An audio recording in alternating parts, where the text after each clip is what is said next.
Yo, what's up people, it's your boy P, also known as CaptainP67 from Twitch. We're back at it with another grad builds video for you today. We are going to be covering the bow, a super OP blast build for the bow. Very strong on crits, very strong damage on base attack. Raw is the way to go with this bow. The other bows are great for elements, but this bow is great for basic attack. So what I have built is a great super powerful blast build, which will do a lot of base damage. I tested it against Basil Geese. It's about 10 to 11 minute runs. I'm not the most optimal with the bow, with 3 charge attacks or doing Dragon Pierce and stuff like that, but I've had a lot of experience with the bow and definitely used it on Basil Geese, a few others. I did a lot of speed runs, 9 minutes. Safi, Jiiva, many parts broken again. A lot of the siege was done with a lot of damage. I got immunity again with this build.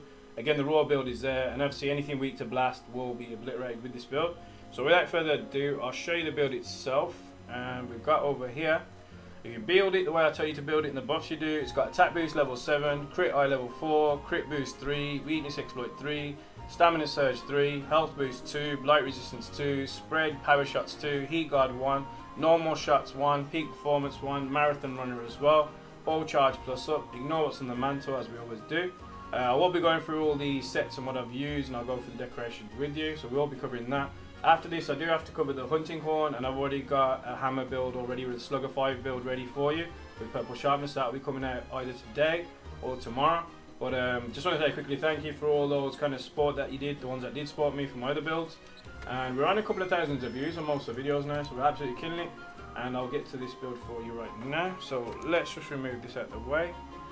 So if we take this here, which will be pow. Pow and pow. So this is what we've got in the build itself. We are using the Safi Shatterbow.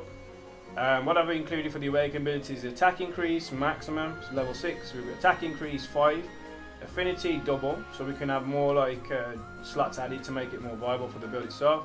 We use a slot upgrade 3, so you can add more gems, especially with that charge bow and the spread shot extra you want in there included as well in the build. And that's what we use for the awaken abilities. It does come with a 4 gem slot and a 3 gem slot once you add that slot upgrade 3 in there. And we've used refresh, attack dual 4. I will go through all the abilities, so that gives you stamina surge, attack boost. We use a 4 shot in there as well, which will give you normal shots. We've got the golden headdress beta, which has weakness exploit 2, 4 gem slot and a 1 gem slot. We use refresh, expert dual 4, a vitality dual 1 in there. We've used the Safi crested beta, which will give you blight resistance, critical boost included in there, a 4 gem slot, a 2 gem slot. We use the spread dual 3, mighty bow dual 2. We use the Kaiser Van Braces beta, which gives you weakness exploit 1, heat guard 1, a 4 gem slot and a 3 gem slot. We've added refresh expert dual 4 in there. We've added the second spread shot in there for that extra spread shot power in there. We've used the Odagron coil beta, which gives you critical eye 2, a 4 gem slot, a 2 gem slot, which gives you resistor, attack dual 4, and critical dual 2 in there. We've added there for you for the critical boost. We've used the Safi crested boots beta, which gives you we've added, well, that gives you crit boost 1, gives you 4 gem slot, a 2 gem slot and a 1 gem slot. We've added sprinter, attack dual 4, a flawless dual 2 in there, and a vitality dual in there as well. And we've used an attack charm maximum as well, so I'll give you extra maximum attack on top. Ignore what's on the mantles. Like I said, I don't really go off these, as these are situational. These can be added at any point to change them. So change how you want to change them, but do not go off what's up here, because again, if you're using Rocksteady, this will last 90 seconds. Once it's gone, it's gone. Use this temporal for 120 seconds. Once it's gone, it's gone. So we never go off this. We go off what the base builds are. And you can obviously change these, and you can change the build to suit your own playstyle. Everybody's different. Everybody plays different. I'm an aggressive player, so all my builds have the maximum DPS with the maximum defense included. Obviously, you want it to be viable. With the bow, it's more a case of just shooting at the right time, moving out the way. And I'll go through the sprinter with you and refresh and what I've done for those as well. So if you're a veteran of the game, you'll know how it all works, but let's just discover it. So it's a lot of new players that have joined, so we'll go over all the abilities. Like I said, I wouldn't explain it a bit more in depth. So what we've got here, you can actually do a Safi build. Just before we go ahead, I've used 2 Safi pieces for the build. You can go for the Dragon Vein Awakening, which people are using, but I don't go for what the people are doing. I always make my own kind of god builds. I don't follow what everyone else is doing. I think that's what the box makes it viable for yourself. But if you do want me to cover a Safi build with the armor piece, I can cover that for you as well, which is 1 additional piece, and that will give you the Dragon Vein Awakening. It is very strong. But if you're not that good with the bow and you do miss a lot of shots, you will be dying, because as you shoot, you will take damage as well. So it just depends on you as a player. But these builds cover everything and every angle for you. So again, we've gone for that maximum attack. So it is a kind of heavy blast bow, and it's got the highest raw in there. So you want to go for the maximum raw damage, and it works viable more for raw. So we've got attack boost level 7, so attack 21 plus 5. Critical I4, so it gives you affinity 20. We didn't need to max it because we're still at 60% base, so we're guaranteed going to do 100% crits if you weakness exploit the monster. But even without it, you're still doing 60% base crit damage, which is pretty strong. And again, critical boost, so if you're doing that 60% base, increases damage dealt by critical hits to 40%, so you're doing that additional damage on top per shot, and I'll show you how many times it does crit when we go to train area. Weakness exploit, as explained, attacks that hit weak spots have 30% increased affinity with an extra 20% on wounded parts. We got stamina surge 3, which gives you stamina recovery speed 30% on top. So this will synergize with marathon runner on top. So slows down stamina depletion for action when continuously drain stamina, such as dashing. You do dash a lot with the bow, but this included will definitely keep your stamina levels up high, keep recovered, you keep doing maximum damage, keep dodging, you can kind of evade death. And that's why I didn't really add anything else like evade extender or anything, jump, evasion jump, etc. Just this is the more than viable to that. Without the health boost too, you can maximum increase it. You feel like you're getting kited a lot, you can change a gem out or two to get that extra health, but this worked perfectly fine for me. You got that additional 30% health on top. Blight resistance, again, if you're fighting certain types of monsters, elemental monsters, reduce the duration of all elemental blights by 75%. 2 is more than viable enough. I mean, to use reduction of 75% is great. This is contemplatable, you can either choose to have it on or not. Apparently it does extra 5% additional damage, but I do always go for that maximum damage and DPS every time. So this, we spread power shots to increase the attack power of spread ammo, power shot arrows and 1000 dragons, so greatly increase the power of spread ammo, power shot arrows and 1000 dragons, and it greatly increases that. So we've got the heat guardian bolt for you as well. This nullifies that heat damage, so again, if you find any sort of elemental monsters, not only you do the reduction 75%, this will synergize with that for the heat, but it nullifies heat damage, so you won't be taking as much heat damage against those fiery monsters out there, and you can do more DPS. And we've still got the normal shot, so increases the power of normal arrows, and we could have gone for the greatly increases, so we could change out a gem slot if we want to. So if we want to remove something like health boost, we could add this in there additionally. But I tested it and I find that using the just normal level 1 is more than viable enough, still does the damage. And again, always going for that maximum DPS, so I've included peak performance for you as well. So it increases attack when your health is full.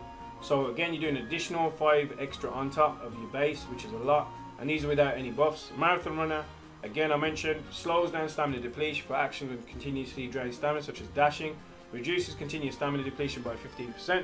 That synergizes what I mentioned already with stamina surge. So keep your stamina up, keep it recovering up, and then this will reduce it in the first place. So these two work perfectly in sync with each other. We've got the bow charge plus, so increases maximum bow charge level by 1. With that 3 level charge, it does a lot more damage, and you can see the difference with it as well. I did try and test that quite a bit, it's pretty cool as. Recovery, again, not active, and blast attack not active. These are on mantles and I don't go off these, so you can change these whatever you want. More health, more defense, totally up to you, but none of my builds go off this base, but change them as according as you want. And I don't need to add anything, I don't need to add extra attacks, I'm already maxed, and that's why I don't go off it. I make my base build have everything included, maximum offense, maximum defense, and these are not even required. But again, you can add these however you want to add them, but not required. So let's get over to the training grounds real quick, and I'll just hop over here, and then we'll cover that for you. So I only got hammer to cover now, and then the last one is the hunting one. I've got somewhat a lot of farming done and a lot of monsters killed in both areas, but there's always ways of changing things and doing more damage and DPS in general. But I'll cover those in the next day as well. So I literally haven't stopped. I've done a god build video every single day. Sometimes I've done 2 god build videos. So I'll be covering any weapons you want. After we've done all the blast weapons, because I've gone through all the blast weapons now. After those last ones I mentioned I've done, we can go through all the elements. But again, elements will depend on each monster, the variables will do. Let's get over here and we'll change this. And again, these builds are done with no buffs added. So I haven't added any Might Seed, no Mega Demon Drug. I haven't even eaten to get the extra attack up large or nothing. So when you do, you'll see the numbers difference and how powerful the builds are. But if we keep it simple, and I'll just show you what it's like without clutch screwing first. This is just some regular shots. So 28, 28, 28. When it crits, 44s. So 3 times 44 basically. Looking at 100 plus damage. on just one charge. I'm not doing any extra shots. It does crit a lot. I actually had an 80% affinity build earlier, but I find even 60, it does crit a lot. And we got more stuff included in the build as well. So again, just normal charge shots. I'm not doing anything extra, I'm just doing normal shots. And you can see the damage is pretty insane. If we're going for this like mega charge, so if we charge it for an extra shot, it's guaranteed 40. Go for that level 3, guaranteed 44s. So you could say 100 plus damage, so 40, 80, 120, plus the 28s on top. You're looking at what, 132 damage per shot on a third charge, guaranteed. We haven't clutch clawed it, that's base. And then you obviously got your spread shots. 25, 20, 25, 25, 37, 37, 37. That'll be doing a drop down damage of 5 on each hit. Obviously you don't have to worry about shots or anything like that. And if we get a clutch claw in, you'll see the damage. So again, 40, 128. Do a bit of spread. 25, 25, 25, 37, 37, 37, then 5 45s on that spread shot power. So if you just calculate these numbers, it is absolutely insane. And again with that stamina, it keeps going up. And this is again without any buffs added, so as you can see no buffs have been added, nothing additional has been added. If we're heading over to here, we're going to use the 1000 dragons. Look at that damage right there. All those 79s, 69s on top, the damage is absolutely insane. And that's what I said about base raw power. When you got that base raw power and you add that into the build with the spread shot and the 1000 dragons, this is another charge shot we got. So 70, 70, 70, 70s, like constant 70s across the board. Again, 1000 dragons, look at this. Absolutely insane. So there you go folks, there's the new God build video for you. So we've covered everything and we've got just 2 weapons left to go, the hammer and the hunting horn. But again, if you buff it the way I've buffed it, like I said, you get a base attack of 391, 60% affinity, 120 blast, close range and power we haven't even used yet. So you can add those if you want on your build. Obviously you can just use those coatings at any point. Do a lot more power obviously, but I'll let you test those out for yourself. I'll let you test them out with all your buffs added as well. It'll give you attack level 7, crit eye level 4, crit boost 3, weakness exploit 3, stamina surge 3, health boost 2, blight resistance 2, spread power shots 2, heat guard 1, normal shots 1, peak performance 1, marathon runner 1, bow charge plus, and just to cover this, just in case you wasn't aware, what I've added is affinity increase 2, health regen 3. You can buff it even more to do more affinity, more health regen, or change it for attack. But if you build it the way I built it, you won't really need to add any more attacks. It's so strong the way it is. And again, the awaken abilities will be attack maximum at 6, affinity is 5, slot upgrade 3, affinity 5, and attack increase 5. So the sub and donation links will be in the description below. So make sure you support my channel, make sure you support my content. Follow my Twitch channel, CaptainP67 on Twitch. Make sure you sub to the channel if you can. If you do sub, I'll get you in the Discord. If you can donate to the channel, support the channel further, that'd be great. And I appreciate everything you guys do, and I'll catch you in the next one. Peace out.